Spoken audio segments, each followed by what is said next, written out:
Nagtapos po bilang valedictorian ang isang Pinay international student sa Ontario. Pinagsabay man ang pag-aaral at ang pagtatrabaho. Nakuha pa rin po ng kababayang si Rodalisa Vicente ang pagiging top of her class nitong nakaraang graduation ceremony. Narito ang report.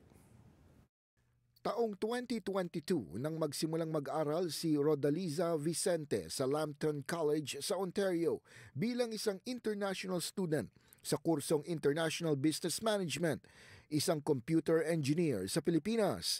15 taon na siyang business analyst sa isang manufacturing company, kaya malaking pagbabago sa kanya ang maging estudyante muli. Pero taglay ang galing at talino ng isang Pinay. Siya ang itinanghal na valedictorian ng buong kolehiyo sa nakaraang graduation ceremony nito lamang Disyembre.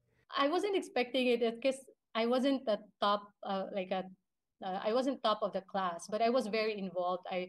All throughout my school here, yung 2 years, I was part of the student council. So for 3 terms, I was the student council leader. And I was a student ambassador. So student ambassador, ano yun eh, sila yung tumutulong sa yung mga incoming pa lang na parang freshmen.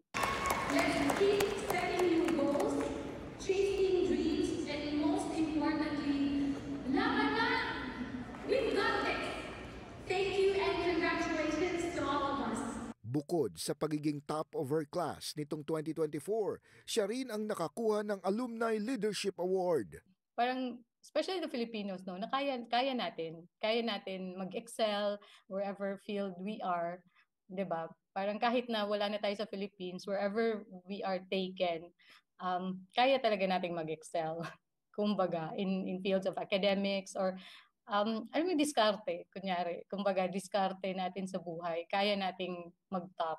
Aminado si Vicente na hirapan siyang pagsabayin ang pag-aaral at pagtatrabaho, pero sinikap niyang yakapin ang buhay Canada para sa kanyang pamilya. Sabay-sabay yung pagbigay ng projects, pagbigay ng assignments, and then mga group work. So after school, after work, we still have to do meetings. So almost every day we sleep at 2 a.m.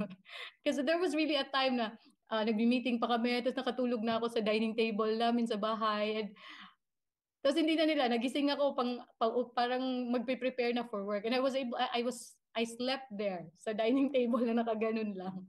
Ang susunod na hamon ngayon kay Rodalisa ay kung paano makukuha ang permanent residency, lalo't maraming paghigpit ang ginagawa ngayon sa Canadian immigration. So yun yung inaaral namin ngayon, like how we can better our scores, kasi ang hirap eh. The changes are there. You don't know what's gonna happen next, but we're still hopeful na we will get there. Kaya ang payo niya sa mga kapwa international student, hanggat maaga pag-aralan at paghandaan na ang mga maaaring PR pathways, lalo't marami pang posibleng pagbabagong mangyari sa mga susunod na buwan.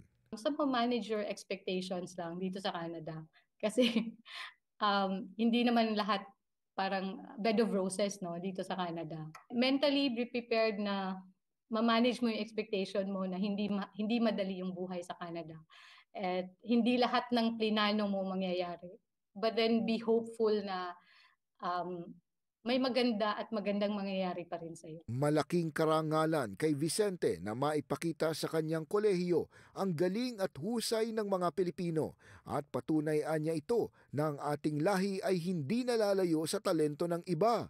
Magpursigi lamang anya dahil maraming oportunidad na naghihintay dito sa Canada.